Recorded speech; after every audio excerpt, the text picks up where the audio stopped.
පුංචි පැටව අසනීප වුණාම දෙමව්පියන් කොයිතරම් අසරණ වෙනවද කියන හැඟීම මුල්ම වතාවට මට තදින්ම දැනුණා. ඒ අසනීපය ලොකුද පොඩිද කියන එක අම්මා කෙනෙක්ට තාත්තා කෙනෙක්ට පොඩ්ඩක්වත් අදාළ වෙන්නේ නැහැ. ඒ දෙන්නට ඒක දැනෙන්නේ මහා ලොකු අසරණකමක් විදිහට.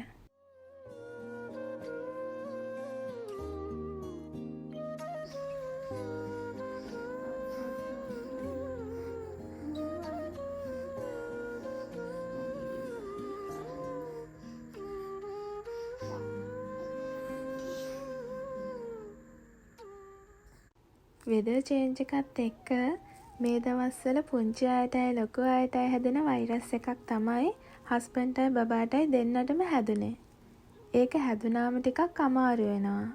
ඉතින් බබාට හැදුන ගමන්ම අපි බෙහෙත් ගත්තත් පොඩ්ඩක්වත් අඩු වුණේ නැහැ. ඊට පස්සේ තමයි ආව හොස්පිටල් නතර කරන්න උනේ. ඒ හොස්පිටල් නතර කරන්න ලොකුම හේතුව තමයි බබාට කැස්ස හොඳටම තිබුණා. ඒකින් උගුර පොඩ්ඩක් තුවාල වෙලා. ඒ හින්දා එයා කිරි බොන්නේ නැතුව ගියා. ඊට පස්සේ ඉතින් එයාගේ බර ගොඩාක් අඩු වුණා. අම්මලා දන්නවනේ ඉතින් පුංචි පැටියෙක්ගේ බරක් හදාගන්න මාසෙන් මාසෙට බර වැඩි කරගන්න අපි ලොකු කට්ටක් කනවා කියලා. ඉතින් ඒ විදිහට එයාගේ බර බලාගෙන ඉද්දි මේ අසනීප වුණාට පස්සේ අඩු වුණා. කිරි බොන්නේ නැතුව ගියානේ. එයා තාම කන්නේත් නැහනේ. ඒ හින්දා තමයි ලොකුම හේතුව හොස්පිටල් නතර කරන්න. අපි හොස්පිටල් එකේ දවස් 3ක් නතර වෙලා හිටියා. ට්‍රීට්මන්ට් කරන අතරේ බබා ආපහු ටික ටික කිරි බොන්න පටන් ගන්නකම් හොස්පිටල් එකේ තියාගන්නවා. වාසනාවට වගේ බබා දවස් 2ක් විතර යනකොට ආපහු කලින් වගේ ටික ටික කිරි බොන්න පටන් ගත්තා. ඒ හින්දා අපිට දවස් 3න් ගෙදර එන්න පුළුවන් වුණා. එතකන් ඒ දවස් 3ම එයාට සේලයින් දුන්නා. මේ අත බැන්ඩේජ් වලින් ඔතලා තියෙන්නේ සේලයින් දෙන හින්දා. කැනියුල එක ගහලා තියෙද්දි බබා දඟලනකොට ඒක ගැලවෙන්න පුළුවන් නිසා තමයි එයාට දැඟලුවත් රිදෙන්නේ නැති විදිහට මුළු අතම බැන්ඩේජ් වලින් වතලා තියෙන්නේ. එයා තාම චූටි බබෙක් නිසා මේ විදිහට තමයි නෙබියුලයිස් කරන්නේ.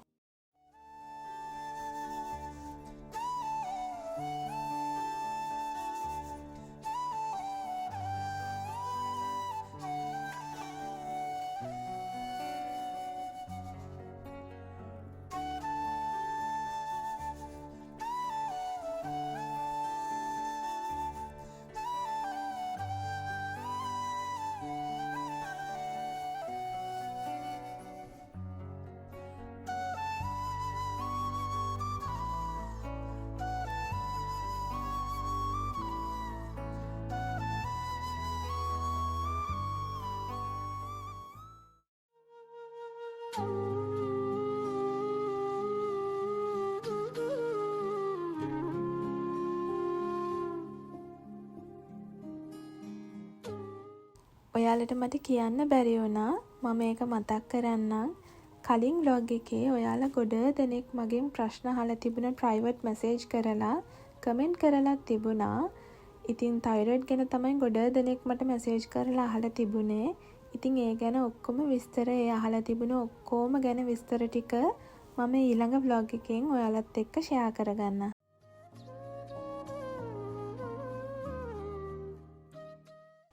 මේ තියෙන්නේ හොස්පිටල් එකෙන් මට හම්බුන උදේ කෑම එක.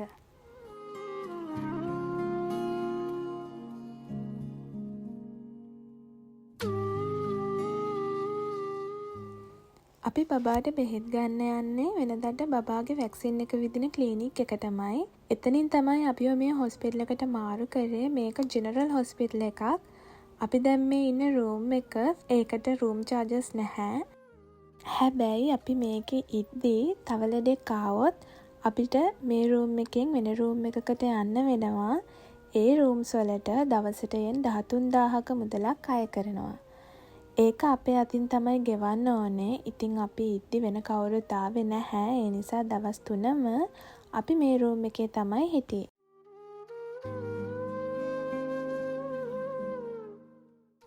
අපිට කෑම කැමති නම් විතරයි හොස්පිටල් එකෙන් ගන්න පුළුවන්. 3 වේලටම යෙන් 1500ක් වගේ තමයි ගියේ. ඒකත් අපේ වියදමින් තමයි දෙන්න ඕනේ.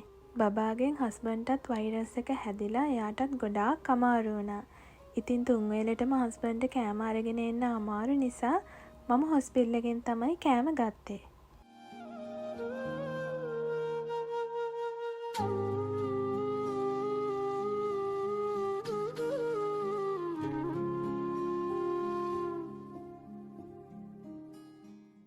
දවස් 3ට හොස්පිටල් එකේ බබාගේ බිල් එක යෙන් 40,000ක් තමයි උනේ.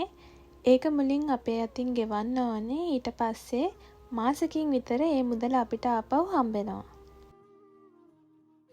දවසකට 5 පාරක් විතර නෙබියුලයිස් කරලා සෙම ඇදලා ගන්නවා. මම මුලින් හිතුවේ එයාට ඒක කරද්දි රිදෙයි කියලා. හැබැයි එයා ඒ දෙකම කරද්දි පොඩ්ඩක්වත් ඇඬුවෙත් නැහැ. දඟලන්නෙත් නැතුව ඒක කරන්න ඉඩ දීලා බලාගෙන හිටියා. ඉතින් ඒ නිසා මගේ හිතට ලොකු සහනයක් දැනුණා ඒකෙන්. මොකද දවසට 5 පාරක් විතර ඒක කරද්දී යාට අපහසුයි නම් රිදෙනවා නම් ඒ කියන්නේ යාට අමාරුයි කියලානේ. එතකොට එයා ඒකට ගොඩක් වේදනාවෙන් අඬනවනේ. එහෙම වුණේ නැති එකට මගේ හිතට මාරම සහනයක් දැනුණා.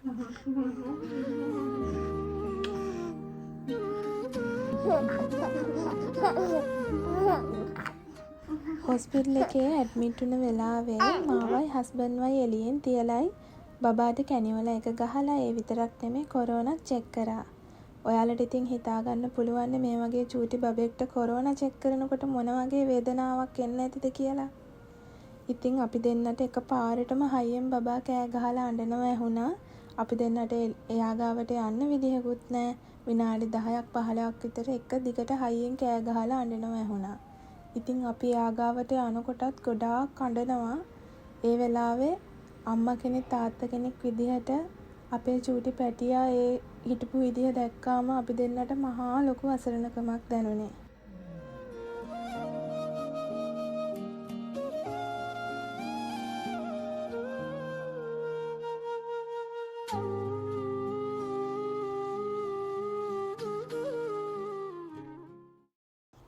ඔයාලට කියන්න එදා තමයි අපේ බබා මේ මාස 5ටම ගොඩාක් වෙලා ගොඩාක් හයියෙන් කෑ ගහලා අඬපු පළවෙනි පාර.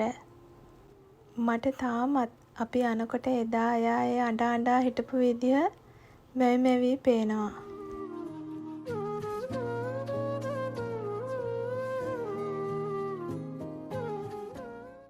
අම්මා කෙනෙක් විදිහට මම කොහොමද ඒ දවස් ටික දරාගත්තේ කියලා මට තාමත් හිතා ගන්න බෑ. මොකද හස්බන්ඩ්ටත් සති එකමාරක් විතර ගියා හොඳ වෙන්න. මොකක් හරි පුංචි වාසනාවක් තිබුණ නිසා මට හැදුනේ නැහැ.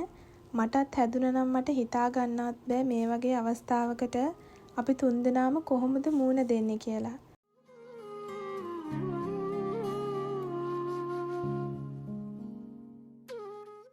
දෙමව්පියෝ අස්සේ මල් වගේ හැදුණු ගැහැණු ළමයි වුණත් අම්මා කෙනෙක් වුණ දවසට හිතා ගන්නවත් බැරි ලොකු ආත්ම ශක්තියක් එයාට ලැබෙනවා. ඒක ස්වභාව ධර්මයෙන් ලැබෙන විශේෂ තෑග්ගක් වෙන්න ඇති. අම්මා කෙනෙක්ට කොච්චර මහන්සි වුණත් පුංචි විවේකයක් ඕන වුණත් ඒක එයාට ඕන වෙලාවට ගන්න බෑ. ඉතින් කොච්චර මහන්සි වුණත් එයාට ලොකු ශක්තියක් ලැබෙනවා ඒ හැම දෙයක්ම ඉවසගෙන දරාගෙන ඉදිරියට යන්න. මම අම්මා කෙනෙක් වුණාට පස්සේ මේ වගේ දෙයකට මූණ දුන්නට පස්සේ දැනගත්තේ මම කොච්චර ශක්තිමත් ගැහැණියක්ද කියලා. ඉතින් මේ පටන් ගැනීම විතරයි නේද?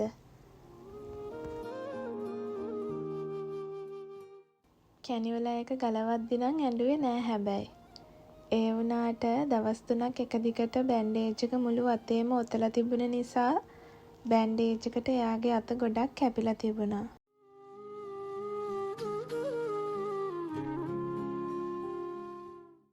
ඇත්තටම දරුවා වගේම දෙමව්පියන්ටත් කැස්සක්වත් හැදෙන්න එපා කියලා මම ප්‍රාර්ථනා කරන්නේ. මොකද දෙමව්පියොත් ලෙඩ වුණාම පුංචි දරුවෝ ගොඩාක් අසරණ වෙනවා. ඉතින් මේ ලෝකේ ඉන්න හැම දරුවෙක්ම නිදුක් නිරෝගීව සතුටින් එයාලගේ ජීවිත කාලය ගත කරන්න ලැබෙන්න කියලා මම මගේ මුළු හදවතින්ම ප්‍රාර්ථනා කරනවා.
සිදු මාත්තේ ගෙදර යනවද?